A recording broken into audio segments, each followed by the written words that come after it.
Boys! Welcome, guys, gals, and my non-binary pals to the world's greatest token control deck profile, of course featuring me and the boys, Jesse and Adrian, but of course, the world's greatest deck of all time, Dinosaur. So Dinosaur has always been a deck where I've had some sort of vested interest in, and I didn't really try and pick it up until I saw the Scythe list that was sort of experimented with during the LCS. And then when the ban list dropped, I realized, hey, I could sort of get this deck from a friend really cheap, or at least like relatively cheap considering Amador's are like $55 each. But more or less, I was able to pick up the whole deck, and I just decided this would be a pretty good deck to play during the format. You know, the format where one of its core primary aspects got immediately limited, and was the reason why it was so good for so long. But we don't really have to worry about that. But yeah, more or less, shout out to James for, of course, selling me the deck, and of course, just everyone in Twitch chat who's been helping me like learn the deck.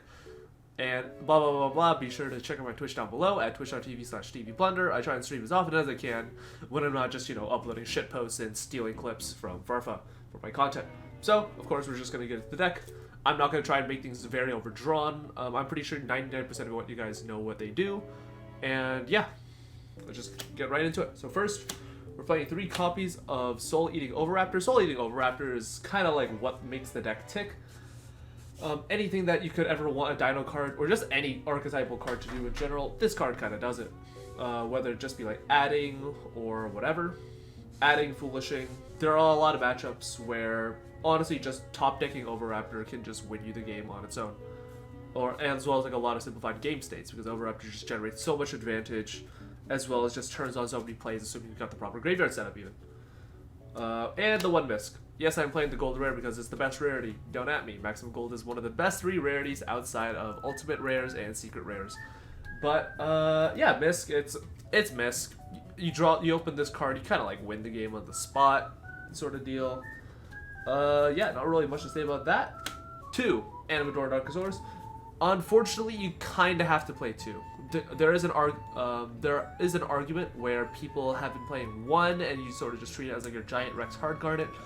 But the fact of the matter is that Animador and Archosaur is just, without a doubt, the best target to summon off of Misc, and you kind of just have to play 2, because if you open 1, it's still a very good normal summon, assuming you have a Baby Sarah you can pop in hand, but yeah, just being able to grab 1 from deck at any single time is a very essential part. But you never want to max out on it, because it kind of sucks to use as your normal summon, except in that exact scenario. Speaking of Baby Sarahs, we're going on to the Baby Dinosaurs. We're playing 3 Baby Sarasaurus. We are playing the Scrap Package because the Scrap Package is fucking insane, but as well as the new variants is which Dino has taken. Definitely, I feel like the triple Baby Sarasaurus, being able to loop so many babies within like a turn, as well as within like a game even, is extremely important. And I feel that just having the maximal copies is just really good. And 1 Petito Ranodon. This is kind of like the worst baby because it can't summon another baby, as well as it can't summon Animadorn, but still a really good card, can grab really dumb shit out of the deck, such as Pankratops. But yeah, it's sort of just like the black sheep of the Baby Sarah pile. And speaking of cards that you're going to be summoning off of Animadorn, you got 2 Ultimate Conductor Tornado. The main reason why you've always played 2 is because in case you have the first one, the second one is also extremely easy to summon as well when you're going into the mid/late game. It's endlessly searchable, but of course you don't play 3 because it's extremely bricky. This is just a very searchable card, but a very powerful card at the end of the day. Let's get into our one-ofs. We play 3 one-of dinosaurs that we use as sort of like quote-unquote garnets, but not really. Let's start with the most common one that you'll be using as like a sort of extender. This is Giant Rex. Giant Rex you can use, of course, to banish off of like pills, or of course off use hard summoning condition in order to just basically get a free rank 4 material on the board. However, getting the Giant Rex in your hands / graveyard in the first place can be a bit difficult, and kind of depends on high roll plays or just as basically like your 8th Baby Sarah summon. Like you could just go into a Giant Rex. The one thing I will say about this deck is that usually plays where you would be going into Baby Sarasaurus, summoning the second or 3rd Misc out of your deck, is usually now going to be replaced with the Giant Rex, which is really good for combo extension, but not really great in regards to follow-up, which I feel like this deck now very much struggles with in regards to turn 3/turn 4 plays, which it still has, but not as resource intensive and just as explosive as it used to be. Next, we got one Pankratops. This card is searchable off of Overraptor as well as summonable off a double evolution pill. So this card is really fucking crazy, as well as just one of the most powerful going second cards, arguably one of the most powerful cards of all time, even just extremely powerful card overall. And the one spicy card, we're playing one Dogoron. Why am I playing Dogoron? Mainly because of two reasons. One, I fucking hate Sky Striker, and B, I fucking hate Adagnister. This deck doesn't have a real out to cards like Adagnister, Zeus, really just these single these single bodies, which usually you're able to just you can just summon a UCT, but how are you going to summon a UCT when you're under Shen Shen? Or how are you going to summon a UCT when you can't really load up with just all these sort of scenarios. But Dogoron just sort of a catch-all answers to these really dumb boss monsters. And yeah, honestly, this card has been amazing. In probably about the hundreds of games that I've played, not even hundreds, probably just the literal 100 games I've played, I don't think outside of any time, outside of when I'm going first and I just happen to hard draw it, that it's really particularly bad. It's just always been a card that I've always liked to see in my hand when I'm going second, or games 2 and 3, of course. So, onto the scrap package. We are playing 3 copies of Scrap Raptor. People are playing 2 because it's kind of like a bad normal summon, but in conjunction with Lost World, it's an extremely powerful card. Does the entire combo on its own. It's just amazing. As well as if you draw one of the Scrap Raptors, if you draw one of the Scrap Raptors, if you draw 2 Scrap Raptor, I'm sorry, your entire Scrap line just kind of dies, and your Scrap Raptor and your Scrap Wyvern can't really pop anything. But I just like 3 Scrap Raptor just because it's still a very good normal summon, as well as it just being a really good card overall. 1 Scrap Chimera. This card is really fucking good, and its necessity comes into play for our extra deck, our specific type of extra deck that we are playing. You do not have to play Scrap Chimera. Scrap Chimera is a really good card. I'm trying to find the card that I had the replacements for. Scrap Chimera is an extremely powerful card, but you do not need to play it. Yes, it does facilitate rank 4s and link climbing and blah blah blah blah blah, but there's just as good as a replacement that I did used to play for an extremely long while until I picked up the Scrap Chimera from a friend, being Scrap Recycler and Crystron Rosenix. I also played a Gizmek, the Gizmek Orochi. Yes, I'm not kidding. This is technically a play. Is it a good play? No. Is it really funny? Yes. I guess the only real line that the Gizmek line opens is you can kind of OTK a bit more easily, as well as you just have a recurable body in simplified game states, which did come up during some of my testing for real life play. As well as the Crystron Rosenix token. It's a level 1, so you could tag out your Karibo into it, just to have that extra layer of battle protection, which was not really relevant, but kind of helped. Just in my soul. As well as the Scrap Recycler not having the Synchro Summoning restriction that Scrap Chimera has. So you can Synchro Summon Scrap Raptor and Scrap Recycler into something else, which I will get into later. But yeah, if you guys need a budget alternative, that is definitely one of the places. If you guys need a budget alternative to this literal $40 super rare from 80 years ago, this is definitely what I would recommend. Shout out to Jesse for being for pointing that out, for pointing that possible interaction out, and just whatever. Hand traps. 3 Ash Blossom, arguably the best hand trap in this format. Basically hits everything. It's Ash Blossom. I don't know what to say. This card has been relevant ever since I started playing Yu-Gi-Oh, which has been for 4 years, 3 or 4 years. So yeah, that's basically just how good this card is. 3 Sci-Fi Gear Gamma. This card does have really neat interactions with the extra deck cards that you play, such as Lambda, as well as the interactions that it has with Lost World. Blah blah blah blah blah. Gamma is really fucking good this format. And of course the one driver, which we hate to draw, but I open way too often. 3 Infinite Impermanence. Infinite Impermanence is of course just another very, very powerful hand trap. I wouldn't say it's the best one this format, the 3rd best one to be playing. You could definitely take out the Infinite Impermanence for the cards like Gamma. I mean not Gamma. Cards like Droll, Ghost Bell, Phantasme, Shaddoll Fusion. Maybe even more blind going second options like Droplets or Dark Ruler no more. These are definitely options that you can take. In no way is this Infinite Impermanence slot a set in stone. There are a lot of cards that you can play replacing this card. 3 Lost World. onto the spells. Like I said, 3 Lost World. We're not playing Terraforming because I really like the logic of Terraforming is kind of shit, as well as kind of makes you lose just a little bit harder to roll, which a lot of people are starting to play in anticipation for Drytron. Do I think a lot of people are going to be playing Droll in the main deck? Not really, but it's still just something that I want to look out for, as well as the fact that Lost World in itself is not a combo starter or does anything by itself. You need a Dinosaur, and unfortunately Lost World is not just like a 1-card STK. Well, it kind of is against Striker. But yeah, Lost World is just an amazing card. Your deck kind of revolves around it. If you open this in like Overraptor or Scrap Raptor, you kind of just like win, so keep that in mind. 3 Fossil Egg. It's Rhoda. You cannot search Pankratops off it. I've done that once by accident before. Do not ever look like an idiot searching a Pankratops off it. What can grab Pankratops, however, is the 2 double evolution pill. You play 2 double evo pill because, again, it's endlessly searchable. You play 2 Animadorn, and it's good. It's summons a dino from deck. Who would have guessed that might be good? And the last 2 cards, we're playing 41 cards total. We're playing the 2 Saki 1-ofs, 1 Call by the Grave, just so I don't lose a dumb hand trap bullshit, and 1 Imperial Order. Shout out to the Pharaoh's Servant Secret Rare. Fuck DM staples, am I right? Really good, really good. I don't really know what to say outside of Imperial Order, just like a fucking cracked card. Like, I genuinely feel that so many decks in this format kind of lose to Imperial Order that, like, you kind of just have to be playing it. Like, it's almost an auto, like, it's virtually an auto win in every matchup that you can resolve this in. And like 80% of matchups where I just had Imperial Order to flip up, I just kind of won. Maybe like the only shit matchups like Phantom Knight and like Tri-Brigade. And not even really Tri-Brigade sometimes, because they play shit like Tanky. Like, and like Desires. Like, this is still like a pretty relevant card against almost every single matchup. You may be noticing that I don't play Pot of Prosperity. I do not own Pot of Prosperity, nor do I plan on buying them until they come down from their literal $330 price tag for a playset in the North American market. Thanks, scalpers.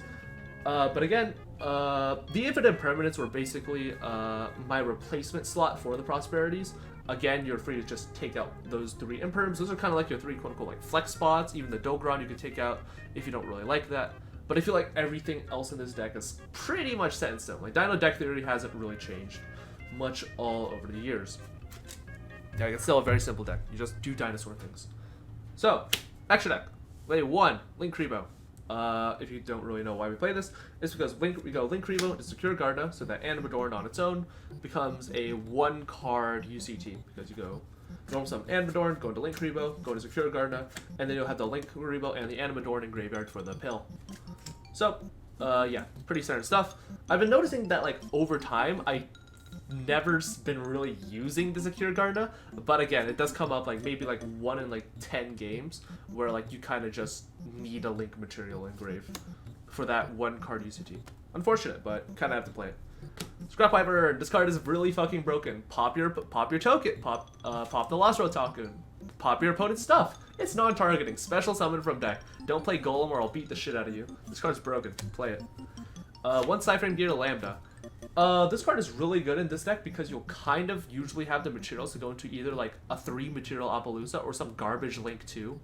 And Lambda kind of solves that issue of like a garbage Link 2. It also comes up in the instance where maybe you have like the Misc engrave that you really need to resolve and you have a Gamma in hand, so you just like Link 2 things into Lambda, activate the Misc, they activate Ash, and you chain Gamma, and you just laugh in their face. Yeah, really good card. 1 Nightmare Phoenix. I fucking hate back row, and again, just really good card overall. Usually, you're actually gonna be you can usually make this in a lot of game states where it's co-linked with the Wyvern. I know, it's fucking crazy. Like going second, it's fucking nuts. I love it. Nightmare Unicorn. I think this is Flood. Yeah, it's Flood. It's Flood first deck. This card is beautiful. I love it. Really good card. I mean, it's Nightmare Unicorn. Who fucking cares? 1 Appaloosa, Bow of the Goddess. You have room for like 1 ring. Yes, I do own a Rising Rampage Appaloosa. No, it's not Starlight. Fuck you, fight me. I like the gold rare. They're both good. Appaloosa is just a really good card. You're not always going to be able to go into it, nor do you always want to go into it, because again, Appaloosa is like a really heavy investment for, and in certain matchups, like against fucking Sky Striker, it's not exactly the best play to go into. You could definitely replace Appaloosa for whatever you feel, but I feel like Appaloosa is just like the best 15th card, like, just like card to like slot in sort of vibe. You could definitely play like Access Code as well, Underworld Goddess, the Underworld Goddess, etc., etc., etc. But again, Appaloosa is just, in my opinion, the best Link 4 to be playing. Evil Czars. We play Evil Czar Solemn Judgment as well as Evil Czar Solemn Strike. These are both the fucking win con of this deck. I'm not gonna lie. Have you read Dolka? This shit isn't once per chain. Like, this shit's broken. They like chain Nibiru, you chain Dolka, they chain Gamma, you chain Dolka, and you just like win. Like, shit's nuts. It's actually like one of the dumbest cards. I generally think that Dolka is like the best dinosaur card. It's fucking crazy. One Abyss Dweller. You want to auto win a matchup? You play Dweller. One Dugaris. This card is not very good, but it's really funny. There are a lot of instances where you're going to be able to like draw 2, discard 1. Like if you're really trying to like dig for answers in like simplified game states. Doubling the attack of your UCT is also a great way to just swing for game. Being able to reborn shit in graveyard as well. Stuff like an Overraptor that you may have not used this turn. Baby Stegosaurus for your Overraptors to pop. Again, like this card just has so many practical applications within this deck that I feel like is just very... It's a very good card, but I would not say it's like the most optimal choice. There are definitely some... This is definitely another card that you could maybe experiment, swap out. Like this could be a card that you could swap out for maybe like the Goddess Spell or Access Code like I was talking about earlier. Access Code is not really needed in this deck, obviously, because you're playing fucking UCT. One Tornado Dragon. It's MSD. One Bujinki Amaterasu. Is this card good? No. Is this card funny? Yes. Also, shout out to the first Ed Ultimate Rare. Got that from Adrian the other night. Hell yeah. But more or less the play is that usually with the Scrap Raptor that you're going to be summoning off the Wyvern, as well as the Chimera bringing back the other Scrap Raptor, you really have 2 plays in which you can go into... Maybe with like an Overraptor left over on the board, you can go to like Dolka Lagia, or just like the Raptor hanging out. Maybe you could go into like Dolka with Appaloosa / Lagia with the Appaloosa. Or you could be a real gamer, link stack 3 of those motherfuckers onto an Amaterasu, special summon back the Misk, and then you could like overlay 2 of the other guys into... I'm trying to figure out what that card is even called. I don't know. Appaloosa? Fuck it. But this card's really good at just recycling Misk. If you do not own Scrap Chimera, do not play this card. You don't have a real way to make this card if you do not have Scrap Chimera. Make this like an IP Masquerada or, like I said earlier, one of the, like the Access Code or whatever. But really neat card. It's not good, but it's really neat. It's what people are experimenting with. Last card, Synchros. Omega. If you're playing Gamma, play Omega in this deck. You have the space for it. And this can just basically auto-win you a game. If you go like Gamma to get a hand trap, go into Omega, loop a card. Fuck yeah. Shout out to Milano. I feel like that video's about me. And one Borreload Savage Dragon. I own a Borreload Savage Dragon. It is with Adrian right now, because he took it to play Pendulum Magician with. Or was it Jesse? I don't remember. But either way, Borreload Savage Dragon is just a very easy card to make in regards to, you know, just being able to just... Like, if you're already winning a matchup, you could just go like... Appaloosa, Lagia, Borreload Savage Dragon, like UCT, maybe even a Pankratops on top of that shit. Like, that shit's like basically unbeatable. Like, that's a fucking nut board. If you are playing the Scrap Recycler build, however, and by Scrap Recycler build, I mean like sort of budget build, you can definitely just play FA Dawn Dragster over it. I have made FA Dawn Dragster an exact time of once within an event, and it turned out really funny because I negated and engaged with it. So that was kind of funny. Side deck cards.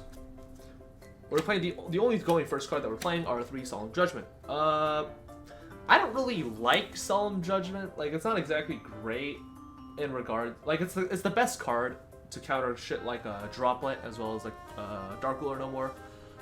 I just feel like I wish I had more space in my side deck for more going first cards, but unfortunately, yeah. Like, Solemn Judgment just makes like good hand extremely just auto win. Like, this is just a very much win more card.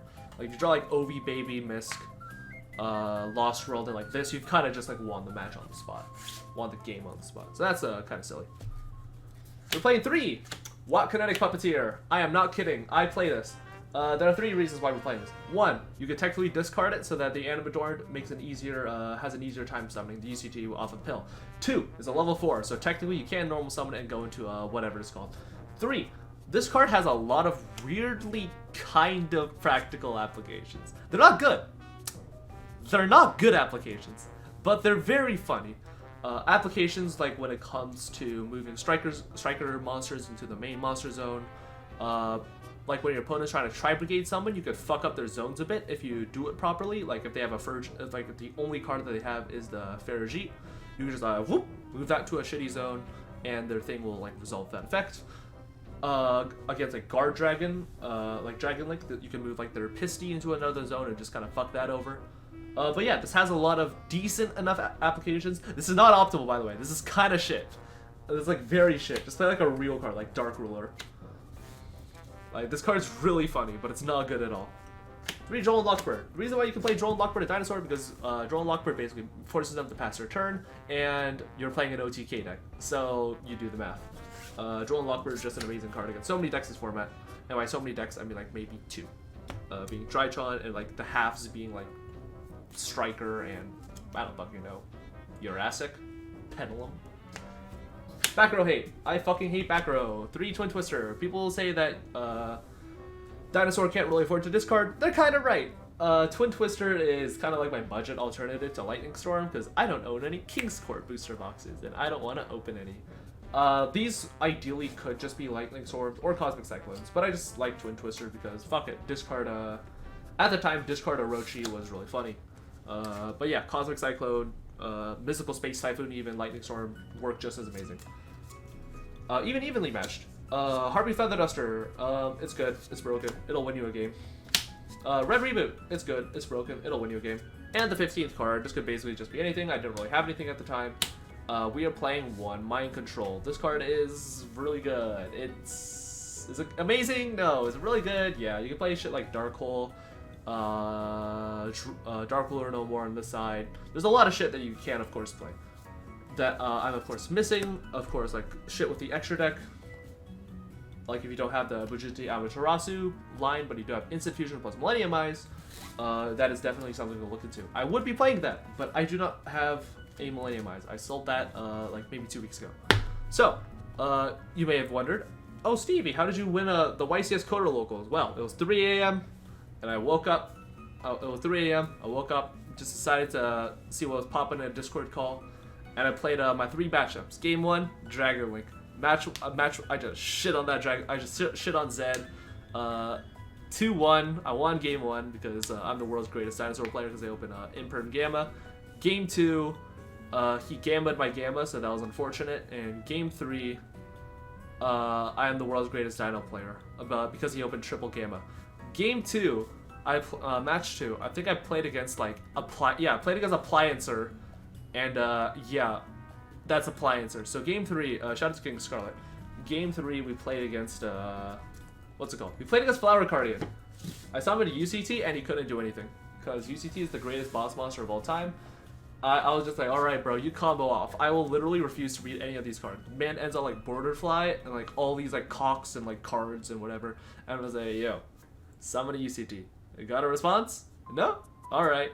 And like he literally just like scoops because fuck it, UCT is a really dumb design card and Flower Guardians kind of suck. But yeah, overall, I could talk about like the pros and cons about this deck actually. Let's talk about the pros.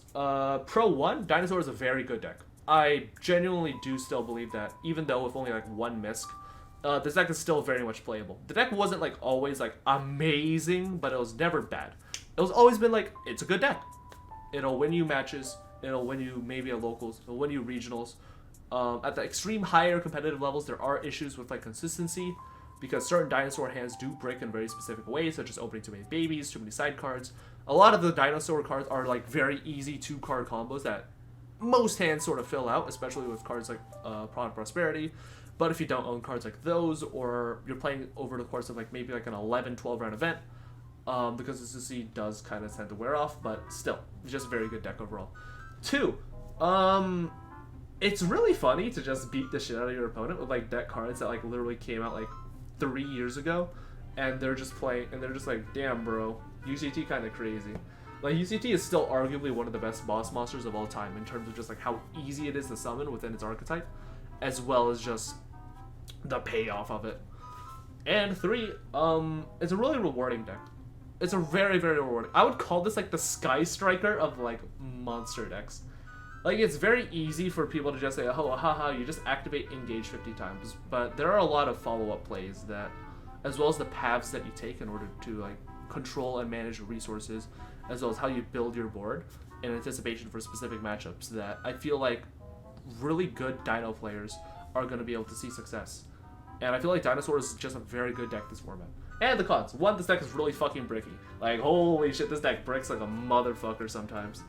Like, that's always been an issue, but I've already touched on this. Cards of Prosperity sort of alleviating that, but sometimes you'll just open, like, hands that are, like, kind of shit, because it's Dinosaur, bro. Like I said, a lot of 2-card combos, but sometimes you'll open, like, nothing but baby poppers with no babies, and sometimes you'll open nothing but babies and no poppers or real normal summons. Or sometimes you just go first, you have, like, a Lost World Baby, and you're just like, well, fuck, I'm missing an Overraptor somewhere.